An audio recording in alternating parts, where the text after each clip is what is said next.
तो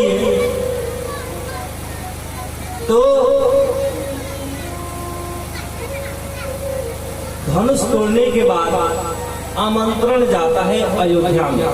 बिहार से जनक जी आमंत्रण देते हैं, दूत के द्वारा चिट्ठी देते हैं और जाकर दूत चिट्ठी देता है। जनक जी के दरबार का दूत है, क्या कहता है? दशरथ जी पूछते हैं कौन हो तुम और किस कारण से आए हो? तो दूत कह रहा है कि हम तो चिट्ठी मतलब पाती चिट्ठी कि हम तो पाती लेके आईनी ओह पार से। ओह पार मतलब बिहार, अयोध्या गंगा के इस पार और गंगा के उस पार यूपी है, उधर अयोध्या है। ऐसे तो कर्मनाशा के बाद ही यूपी है, लेकिन उधर अवध चंद्र गंगा के उस पार ही है, उधर सरयू नदी। तो कह रहा है तू कि अरे अरे हम पाती लेके आईनी ओह पार से, जनक जी के द्वार से ना।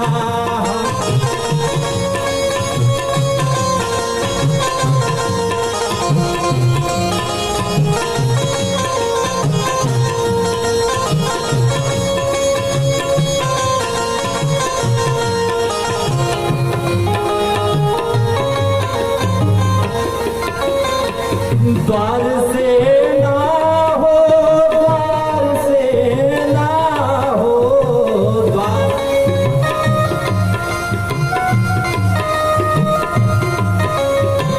द्वार से ना हो, द्वार से ना हो कि हम तो पाती लेके आईनी ओह पार से, जनक जी के द्वार से ना।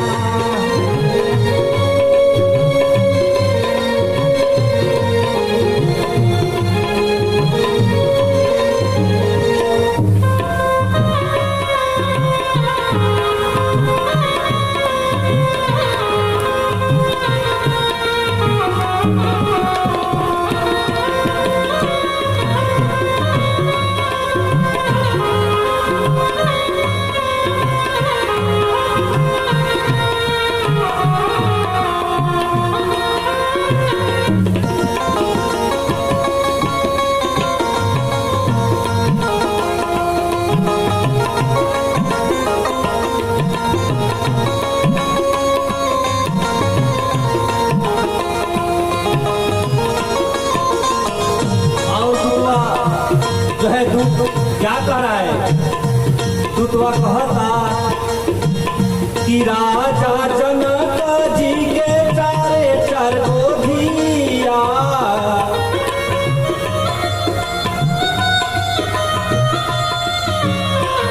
राजा जनक जी के चारे चार गोधिया,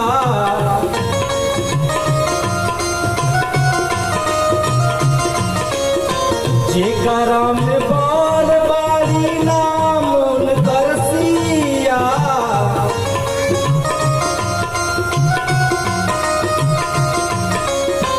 तब तैन कर शादी होई कौशिला कुमार से, जनक जी के द्वार से घर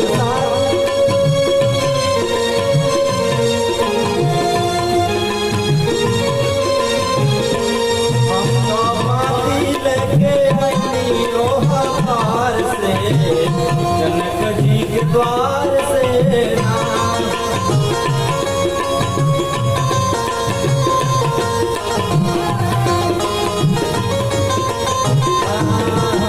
पाती लेके आईनी ओह पार से, जनक जी के द्वार से ना।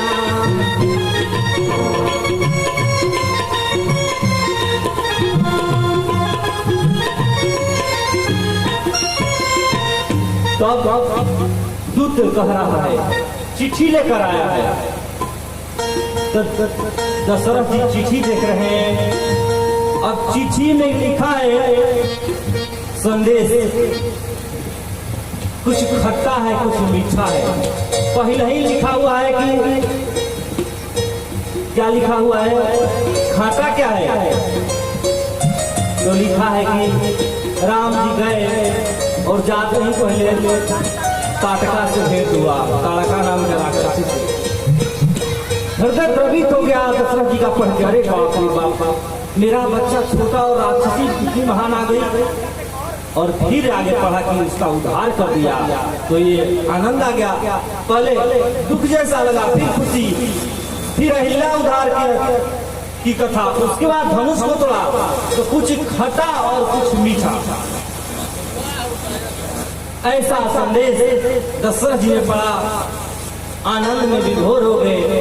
भरत और शत्रुघ्न दौड़ते हुए आए, जबकि भैया का चिट्ठी है, सबने आनंद में पढ़ा। लिखा गया था शादी का आमंत्रण, शादी की तैयारी होने लगी। अवधपुर में शादी की तैयारी होने लगी, क्योंकि राम तो सीता के लिए ही बने हैं और माँ सीता भी राम के लिए बनी है। कहा गया कि अगर राम ब्रह्म है तो माँ सीता भक्ति है, तो भक्ति ब्रह्म के लिए ही धरती पर आई है और ब्रह्म भक्ति के लिए आई। तो विवाह की तैयारी होने लगी। सबसे पहले गुरु जी का रथ सजाया गया, खूब सुंदर रथ गुरु जी का। ये उस समय त्रेता युग की बात, आज कलयुग। आज तो सबसे पहले वहां गुरु और पुरोहित का रथ सज रहा है, गाड़ी सज रही है। आज का माहौल क्या है, लड़का तो स्विफ्ट डिजायर में, उसके पिताजी फॉर्च्यूनर में, चाचा स्कॉर्पियो में, नहीं मौसा फॉर्च्यूनर में, अब पंडित जी साइकिल खटखटावत आ रहे हैं। बोला था पंडित जी अभी यही बानी, चली चली ब्रह्मपुर चौरास्ता में बड़की लॉज में शादी बा, अच्छा जज मनावत, साइकिल खटखटावत हाँ पंडित जी पहुंचले। 1 घंटा दवाई के खाद पहुंचले, जा करके शुरू कैले मन, ओ मानसाना मानसो तमे मान से छौ जौवन मन तो मन में पंडित जी के शुद्ध अशुद्ध जजमान कहता ही काम कहता नहीं पंडित जी क्या कहता रे बुढ़ चुप चुप। समियाना को महीना पहले तो 6 महीना पहले, टेंट को महीना पहले, 2 महीना पहले, लॉज को महीना पहले तो 1 महीना पहले, सारा साटा 4 महीना 2 महीना पहले। अब पंडित जी झटके पर सोचता है कि हलचल में बाजास जैसन दिन नवाही और चर्चा ना। तो आज कलयुग का विडंबना है, लेकिन उस समय की व्यवस्था ऐसी नहीं थी। पहले गुरु का, वशिष्ठ जी जो गुरु और पुरोहित थे, उनका रथ पहले सजा और उसके बाद दशरथ जी अपना सजाए। चारों तरफ से बारात का माहौल बना और बारात निकल गया। सारे अयोध्या के लोग मूछ परताव नहीं, बेटा का अलग गुमान होता है, बेटा पक्ष का विवाह में अलग गुमान होता है। एकदम सब लोग मूछ कर बाबू साहब खाए, पूरा मूछ खड़ा कर सब कुछ चल रहा है। लेकिन ये बिहार है भाई, यूपी से जैसे बिहार में एंट्री हुआ बारात, मुछवा सब बैठे थे भारतीय पार्टी। सबने पूछा कि कहां से बारात आ रहा है, तो सबने कहा अयोध्या। रे तुम नहीं जानते, अवध नरेश महाराज दशरथ के पुत्र का विवाह है। अच्छा अच्छा अच्छा, तुम्हें पता नहीं है, सब एकदम गुमान बोल रहा है, मोछ समझ। लेकिन ये बिहार है, कहा हाँ बड़ा सुंदर बारात है। कहाँ जा रहा है, तो अरे मिथिला जनक के यहाँ बिहार। अच्छा अच्छा अच्छा, विवाह का तो दिख रहा है सब, बारात बहुत सुंदर है, लेकिन दुल्हा कहाँ है? अब सबका जो मुछवा था तुरंत नीचे, सब मुछ झुक गया, क्योंकि बिना दुल्हे का बारात, ऐसी विडंबना बिना दुल्हे के बारात चली थी। सबके हालत खराब था। अब कोई नहीं बोल रहा है। दौड़ते दौड़ते आया सब दशरथ जी के पास की क्या किया जाए। तो दशरथ जी के पास पहुंचने से पहले 2-4 लोगों का, कहाँ जा रहे हो? अरे तो सब कोई पूछ रहा है कि दुल्हा कहाँ है, कहाँ तो क्या कहेंगे? तो कह दो कि दुल्हा पीछे है, पीछे आ रहा है। हम लोग आगे हैं, बोल रहे पीछे आ रहा है, पीछे वाला का समझे ये अपना सब कह के पास हो। पीछे वाले का इंतजार हो रहा था। पीछे वाला भीड़ आया तो भीड़वा को देख करके जो लोग पूछे थे फिर के बारात तो बहुत सुंदर था। हाँ सुंदर तो है ही, अवधपति के लड़के की शादी है, तो दुल्हा कहाँ है? तो क्यों आगे आप लोगों ने नहीं पूछा था? हाँ आगे तो पूछा, तो लोगों ने कहा कि दुल्हा पीछे है। अच्छा अच्छा, आगे उन्होंने कहा पीछे है, तो हाँ नहीं पीछे नहीं, दुल्हा पीछे में था, पार हो गया, पार।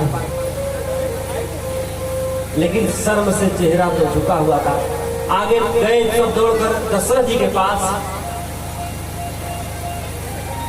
दशरथ जी से कहा कि लोग पूछ रहे हैं, शर्मिंदगी महसूस हो रहा है, महाराज जी क्या किया जाए? दशरथ जी ने गुरु से पूछा। गुरु जी ने कहा कि समाज में वृद्धा का होना आवश्यक है, वृद्धस्य बचना ग्राह्य, अयो वृद्धा भयो वृद्धा ज्ञान वृद्धा तथैव च। और वृद्ध कौन है वास्तव में? खाली बाल पक जाने से कोई वृद्ध नहीं होता, आयु से बूढ़े होने पर कोई वृद्ध नहीं। अयो वृद्धा भयो वृद्धा ज्ञान वृद्धा तथैव च, ज्ञान भी भरा होना तो वही वृद्ध है। वास्तव में जो उम्र को जा दिया, अनुभव प्राप्त कर लिया, ज्ञान प्राप्त कर लिया और सबसे झुक गया, वही वृद्ध। ऐसे वृद्धों की समाज में आवश्यकता है। तो ऐसे वृद्ध की आवश्यकता, तो वृद्ध वशिष्ठ जी ने कहा कि दुल्हा को बता ही दिया जाए कि दुल्हा कहाँ है, किसी एक को इसी में से दुल्हा बता दिया जाए। लेकिन राम की शादी है तो जो राम के सदृश, राम के जैसा ही दिखता है उसी को बताया जाए। तो राम के हूबहू सदृश भरत जी थे। वशिष्ठ जी ने कहा कि भरत जी को बता दो दुल्हा। सबने कहा कि भरत जी को बता देना। सबका फिर मोचटाई, और दुल्हा भी मिल गया। फिर चला, फिर चला, और भीड़ धीरे धीरे बढ़ रहा था। फिर कुछ लोग मिले, लोगों ने कहा वाह बहुत सुंदर बारात है। रुक के उसको कहा दुल्हा बताए, दुल्हा कहाँ है? अब तो दुल्हा मिल गया, दुल्हा बताए कहाँ है? सबने कहा हाँ दुल्हा तो नहीं, दुल्हा तो दिख ही रहा है इसमें। कहाँ भरत जी दुल्हा है? यार देखिए भरत जी है। सबने बताया था नहीं हमको दुल्हा नहीं पूछना है, बारात कहाँ जा रही है? तो जनक को एकदम मुझ प्रताप देगा दुल्हा भी मिल गया है, प्रश्न का जवाब। लेकिन ये बिहार है, BIHAR, बी से